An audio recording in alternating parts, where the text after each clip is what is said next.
दोस्तों, जिंदगी की राहों में अक्सर लोग पूछते हैं, सब कुछ किस्मत से मिलता है या मेहनत से? असली खेल यहीं से शुरू होता है, क्योंकि किस्मत दरवाजा दिखाती है और मेहनत उसे खोलती है। नमस्कार दोस्तों, अगर आप ऐसे ही प्रेरणादायक और ज्ञानवर्धक कहानी सुनना पसंद करते हैं तो वीडियो शुरू करने से पहले हमारे चैनल को सब्सक्राइब जरूर करें। तो चलिए कहानी शुरू करते हैं। राजगीर के शांत वन में संध्या का समय था। आकाश पर सूर्य ढल रहा था। पेड़ की पत्तियां हल्की ठंडी हवा में झूम रही थीं। वहां पर सुबह से बुद्ध की प्रेरणादायक सभा चल रही थी। बुद्ध शांत ध्यान में बैठे थे और पास बैठे शिष्य आनंद ने बुद्ध से एक प्रश्न पूछा। भगवान, संसार में हम देखते हैं कि कोई बिना मेहनत के अमीर बन जाता है और कोई दिन रात परिश्रम करके भी गरीबी में जीता है। क्या यह सब केवल किस्मत है या इसमें कर्म का भी भाग है? बुद्ध ने आनंद पर गहरी दृष्टि डाली और बोले, आनंद, आज मैं तुझे एक कथा सुनाता हूं। ये कथा बताएगी कि हवा और जड़ें कैसे मिलकर जीवन का स्वरूप बनाती है। ध्यान से सुनो। बहुत समय पहले मगध गांव में रामस्वरूप नाम का एक किसान रहता था। उसकी संपत्ति अधिक नहीं थी, लेकिन उसका हृदय सच्चा था। उसके घर में 2 बेटे थे। बड़ा बेटा राघव तीक्ष्ण बुद्धि का, पर स्वभाव से गरूर और महत्वाकांक्षी। छोटा बेटा मोहन सरल, विनम्र और परिश्रमी। एक दिन रामस्वरूप ने दोनों बेटे को आम के पेड़ के नीचे बुलाया और उसने कांपती आवाज में कहा, बेटों, जीवन में 2 शक्तियां चलती हैं, किस्मत और कर्म। किस्मत हवा की तरह है, कभी ठंडी, कभी गर्मी, कभी आंधी, कभी बरसात। और कर्म जड़ों की तरह अदृश्य पर मजबूत है। हवा कभी भी पलट सकती है, पर गहरी जड़ें पेड़ को बचा लेती हैं। याद रखना, हवाओं से दोस्ती करना आसान है, पर जड़ों से रिश्ता निभाना बहुत कठिन। फिर उसने दोनों बेटों को 2 निशानियां दी। मोहन को दिया हल के पीतल का हत्था, राघव को दी सोने की मुहर। और रामस्वरूप ने कहा, मोहन, यह हल तुम्हें श्रम और धैर्य का मार्ग दिखाएगा। राघव, यह मुहर तुम्हें धन और प्रतिष्ठा का मार्ग दिखाएगी। पर याद रखना, मुहर चमकती है, पर हल जीवन थामता है। राघव हंस पड़ा। पिताजी, ये किसान वाली बातें आप ही को शोभा देती हैं। मैं क्यों मिट्टी में हाथ गंदा करूं? किस्मत ने मुझे बुलाया है। मैं शहर जाऊंगा और सेठ बनूंगा। मोहन चुपचाप हल को माथे से लगाया और कहा, पिताजी, मैं आपकी सीख मानूंगा। मिट्टी में हाथ गंदे होंगे, पर जड़ों से नाता रहेगा। कुछ ही दिनों में राघव शहर चला गया। उसने व्यापार शुरू किया, रिश्तों और सौदों से धन कमाया और धीरे धीरे बड़ा सेठ जमींदार बन गया। उसके पास किसी भी चीज की कमी नहीं थी। बंगला, गाड़ी, नौकर चाकर, शानो शौकत, सब कुछ उसके पास था। लोग कहते, भाग्य का बेटा है राघव, किस्मत इसके कदम चूमती है। राघव भी सोचने लगा कि उसकी तरक्की केवल किस्मत की देन है। इधर मोहन गांव में रह गया। मोहन के पास बस कुछ बीघा जमीन थी और खेत के किनारे खड़ा एक पुराना आम का पेड़। वह सुबह से शाम तक हल चलाता, बीज बोता, वर्षा और धूप झेलता। गांव वाले हंसते, मोहन, तेरी किस्मत तुझे कभी अमीर नहीं बनाएगी। पर मोहन मुस्कुराता और कहता, किस्मत अपनी जगह है, मेहनत ही असली धन है। समय बीतता गया। मोहन के खेत में कभी सूखा पड़ता, कभी अतिवृष्टि, कभी बीज सड़ जाते, कभी साहूकार कर्ज चढ़ा देता, कभी बच्चों की बीमारी, कभी भूख के दिन। फिर भी मोहन डटा रहा। उसने अपने खेत में नालियां खोदी, पेड़ की जड़ों को संभाला और धैर्य से खेती करता रहा। उसके आंसू मिट्टी में गिरते, पर उसी मिट्टी से नए अंकुर भी फूटते। इधर राघव का वैभव बढ़ता ही गया। वह गांव लौटा तो चमकदार बग्घी और नौकरों की भीड़ उसके साथ थी। गांव में उसने हंसकर मोहन से कहा, भाई, तू अब भी मिट्टी में है, आओ मेरे साथ चलो। किस्मत ने मुझे ऊंचा किया है, हल हत्थे से कोई आगे नहीं बढ़ता। मोहन ने शांति से उत्तर दिया, भैया, हवा का ताप दूर से अच्छा लगता है, पर जड़ों से भागना उचित नहीं। मेरी जड़ें इसी मिट्टी में हैं। राघव ठहाका मारकर चला गया। मोहन ने फिर उसी आम के पेड़ की जड़ों में पानी डाला, जैसे अपने जीवन को सींच रहा हो। आनंद ध्यान से सुन रहा था। बुद्ध रुके, कुछ क्षण मौन रहे और बोले, आनंद। तब समय ने करवट ली। किस्मत का खेल शुरू हुआ। हवा दिशा बदल रही थी। राघव को लगा कि उसने हवा को बांध लिया है, लेकिन हवा किसी की नहीं होती। उधर मोहन की जड़ें धीरे धीरे धरती में गहरी हो रही थीं। वह दुख झेल रहा था, पर धीरज से। यही भेद है आनंद, हवा और जड़ों का।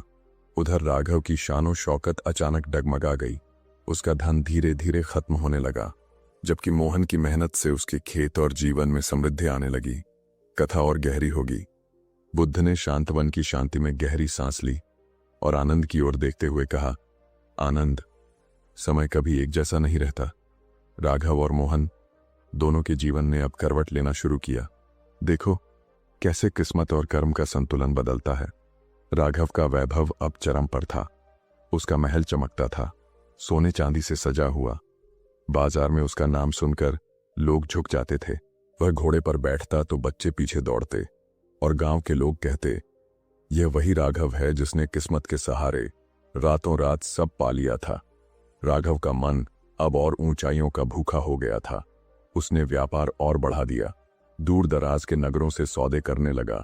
उसके दरबार में नर्तकियां नाचतीं, दावतें होतीं और वह गर्व से कहता, भाग्य ने मुझे चुना है। मेहनत तो गरीबों का खेल है, पर भीतर ही भीतर किस्मत की डोर ढीली पड़ने लगी थी। एक साल भयानक सूखा पड़ा। अनाज की खेप समय पर नहीं पहुंची।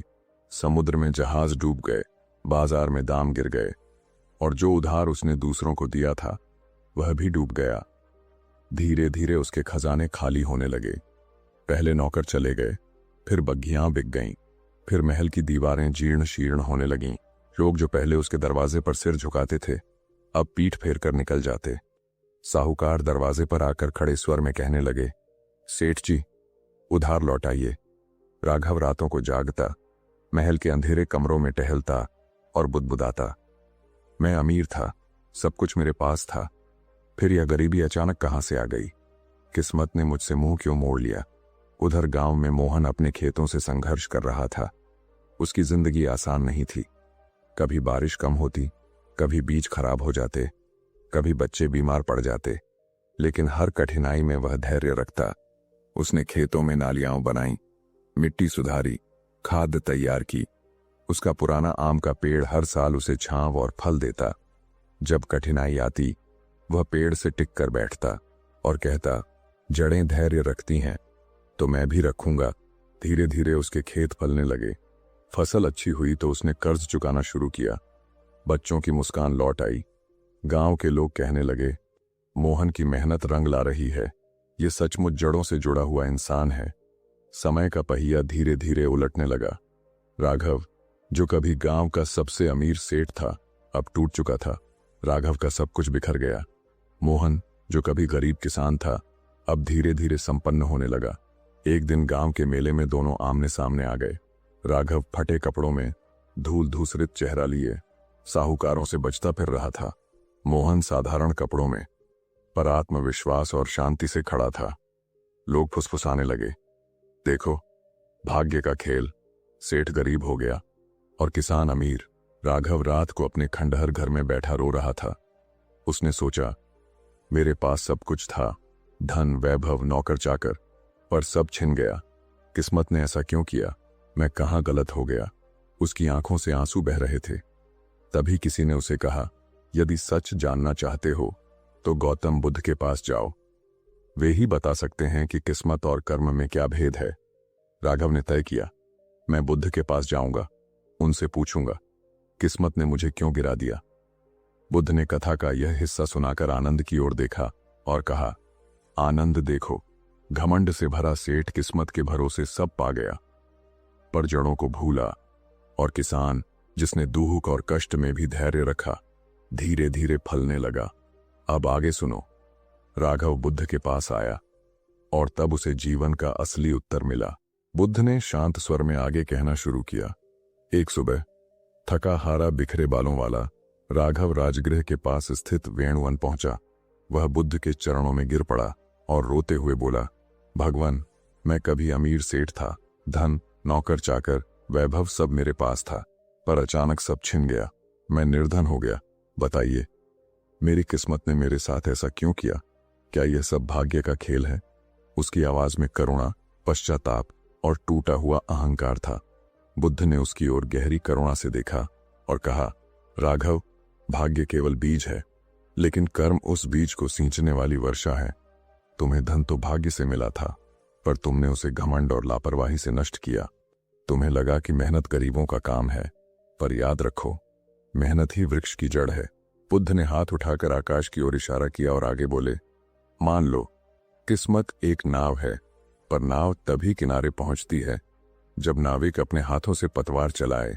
यदि नाविक सो जाए तो नाव बहकर भंवर में फंस जाएगी। तुम्हें नाव मिली, पर तुम सो गए। मोहन के पास नाव नहीं थी। उसने बांस जोड़कर बेड़ा बनाया और संघर्ष कर किनारे तक पहुंचा।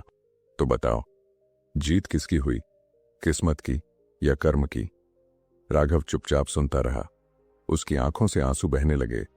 राघव ने कांपती आवाज में कहा, भगवान, अब मैं समझ गया, मेरी किस्मत ने मुझे अवसर दिया, पर मैंने उसे व्यर्थ कर दिया। मोहन ने कठिनाई में भी कर्म किया, इसलिए आज वह सुखी है। अब मैं भी घमंड छोड़कर मेहनत करूंगा। बुद्ध ने करुणा से मुस्कुराते हुए कहा, यही जीवन का नियम है राघव। भाग्य केवल शुरुआत है, कर्म ही मंजिल तक ले जाता है। जो परिश्रम करता है वही सच्चा विजेता होता है। बुद्ध ने आनंद से कहा, आनंद, यह कथा हमें यही सिखाती है कि किस्मत हमें अवसर देती है, पर उसे संवारना हमारे कर्म पर निर्भर है।